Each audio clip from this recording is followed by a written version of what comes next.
बिस्मिल्लाहिर्रहमानिर्रहीम अस्सलामु अलैकुम everyone and welcome to my channel eta for you.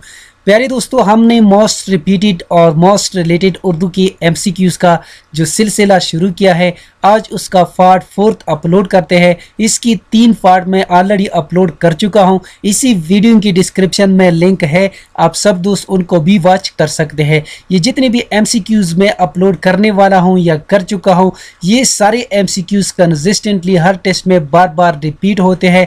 ख़ास तौर पर ईटा की टेस्ट में ये एमसीक्यूज़ बार बार रिपीट हुए हैं। ये एमसीक्यूज़ या इससे रिलेटेड जितने भी एमसीक्यूज़ है वो सब की सब आप सब दोस्तों ने इकट्ठे करने हैं, सीखने हैं, ताकि आने वाले एग्ज़ाम्स में आप अच्छे नंबर हासिल कर सको। तो चलिए वीडियो को शुरू करते हैं। वीडियो को शुरू करने से पहले जिन दोस्तों ने अभी तक मेरे चैनल को सब्सक्राइब नहीं किया, तो आप सब दोस्तों से रिक्वेस्ट है कि प्लीज़ मेरे चैनल को सब्सक्राइब करें और सब्सक्राइब करने के साथ साथ बेल आइकन पर क्लिक करें।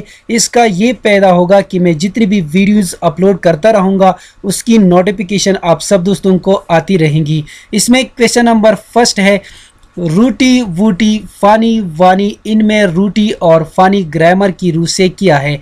ऑप्शन ए कलमा, ऑप्शन बी मुहम्मल, ऑप्शन सी दोनों, ऑप्शन डी इनमें से कोई नहीं। इसमें करेक्ट ऑप्शन है ऑप्शन ए कलमा। और इसके साथ आप सब दोस्तों ने ये भी याद रखना है कि कलमा किसे कहते हैं। बमानी लफ्ज़ को कलमा कहते हैं और बेमानी लफ्ज़ को मुहम्मल कहते हैं। तो इस क्वेश्चन में अगर आप देखें, यहाँ पर हमारे साथ रोटी और पानी, इसका कोई ना कोई मतलब तो है, तो इसलिए इसको कहा जाता है कलमा।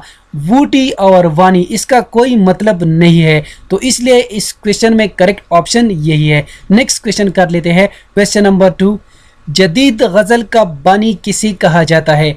Option A Mir Taqi Mir, option B Maulana Hasrat Mohani, option C Mirza Ghalib, option D इनमें से कोई नहीं। इसमें करेक्ट ऑप्शन है ऑप्शन बी मौलाना हज़रत मोहानी। नेक्स्ट क्वेश्चन कर लेते हैं, क्वेश्चन नंबर 3, इसमें ज़मीर की कितनी हालतें हैं? Option A 2, option B 3, option C 5, option D 7। इसमें करेक्ट ऑप्शन है ऑप्शन बी 3। नेक्स्ट क्वेश्चन कर लेते हैं, क्वेश्चन नंबर 4, ऐसे हरूफ जो जोश खुशी और गम में बेइख्तियार ज़ुबान से निकले क्या कहलाते हैं? ऑप्शन ए हरूफी तखसीस, ऑप्शन बी हरूफी शर्त, ऑप्शन सी हरूफी इस्तिफ़हाम, ऑप्शन डी हरूफी फिजाइया। इसमें करेक्ट ऑप्शन है ऑप्शन डी हरूफी फिजाइया। ये काफ़ी इंपॉर्टेंट क्वेश्चन है, ये तकरीबन 3 दफ़ा ईटा की टेस्ट में आ चुका है। नेक्स्ट क्वेश्चन कर लेते हैं, क्वेश्चन नंबर 5, शेर के पहले मिसरे को क्या कहते हैं?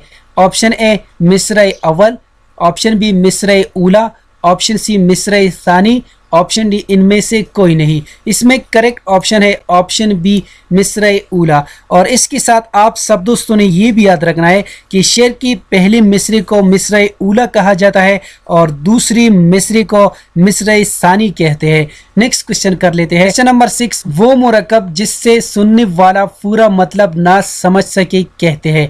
ऑप्शन ए मुरक्कब इज़ाफ़ी, ऑप्शन बी मुरक्कब ताम, ऑप्शन सी मुरक्कब नाकिस, ऑप्शन डी मुरक्कब इशारी। इसमें करेक्ट ऑप्शन है ऑप्शन सी मुरक्कब नाकिसा।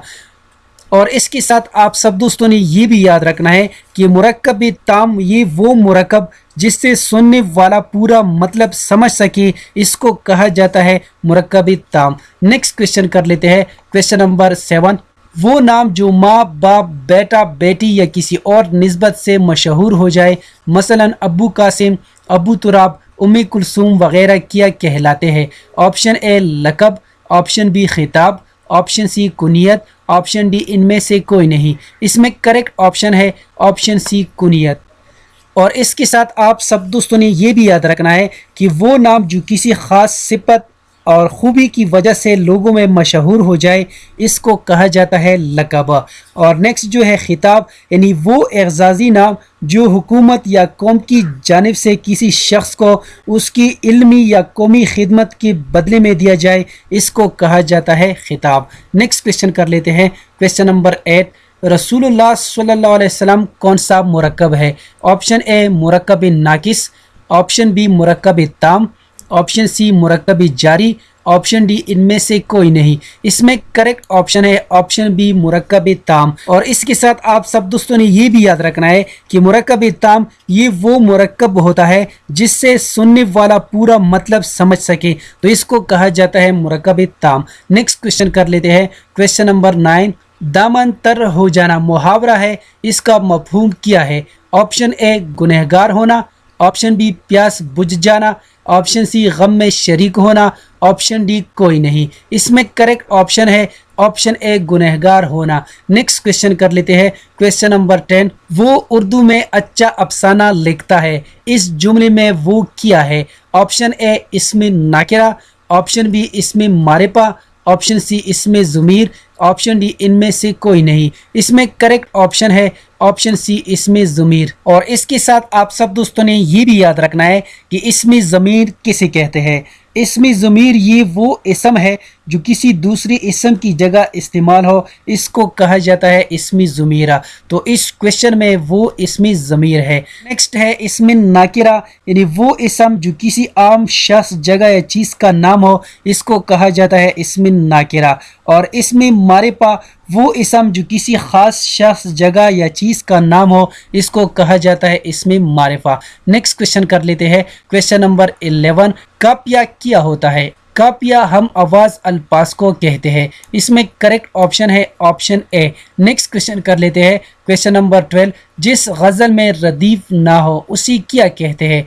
ऑप्शन ए मारूफ, ऑप्शन बी गैर मारूफ, ऑप्शन सी मायूब, ऑप्शन डी गुमनाम। इसमें करेक्ट ऑप्शन है ऑप्शन बी गैर मारूफ, यानी जिस गज़ल में रदीफ ना हो उसे गैर मारूफ कहते हैं। नेक्स्ट क्वेश्चन कर लेते हैं, क्वेश्चन नंबर 13। ऐसा जुमला जिसमें दो या दो से ज़्यादा अफ़आल हो, मसलन साजिद ने वुज़ू किया और नमाज पढ़ने चला गया, इसको इस्तिलाह में क्या कहते हैं?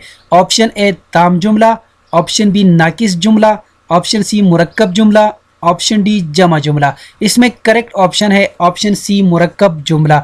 और इसके साथ आप सब दोस्तों ने ये भी याद रखना है कि मुरक्कब जुमला ये उस जुमले को कहते हैं जिसमें दो या दो से ज़्यादा मुफरद जुमले मिलकर एक मफहूम या ख्याल को जाहिर करे, इसको कहा जाता है मुरक्कब जुमला।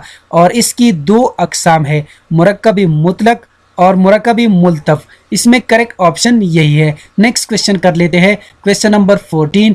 जब दो इसम मिले जिनमें एक मौसूफ हो और दूसरा सिफत, जैसे मर्द मोमिन, इस मुरक्कब को क्या कहेंगे? ऑप्शन ए मुरक्कब इजाफी, ऑप्शन बी मुरक्कबी तौसीफी, ऑप्शन सी मुरक्कबी जारी, ऑप्शन डी इनमें से कोई नहीं। इसमें करेक्ट ऑप्शन है ऑप्शन बी मुरक्कबी तौसीफी। और इसके साथ आप सब दोस्तों ने ये भी याद रखना है, ऐसे मुरक्कब जो इसमें सिफत और मौसूफ से मिलकर बनते हैं उन्हें ग्रामर की ज़ुबान में मुरक्कबी तौसीफी कहते हैं। यहाँ पर करेक्ट ऑप्शन यही है। नेक्स्ट क्वेश्चन कर लेते हैं, क्वेश्चन नंबर 15। गज़ल की कौन सी शेर को मतला कहते हैं? ऑप्शन ए तीसरे, ऑप्शन बी दूसरी, ऑप्शन सी आखिरी, ऑप्शन डी पहले। इसमें करेक्ट ऑप्शन है ऑप्शन डी पहले। और इसके साथ आप सब दोस्तों ने ये भी याद रखना है, ये क्वेश्चन इस तरह भी आ सकता है कि गज़ल की कौन सी शेर को मक्ता कहते हैं? गज़ल के आखिरी शेर को मक्ता कहते हैं। इसमें करेक्ट ऑप्शन यही है। उम्मीद करता हूँ कि आज की वीडियो आप सब दोस्तों को पसंद आई होगी। जिन दोस्तों को वीडियो पसंद आई हो, समझ गए हो, तो प्लीज़ चैनल को भी सब्सक्राइब करें, वीडियो को लाइक और शेयर लाजमी किया करें। शुक्रिया, अल्लाह हाफिज़।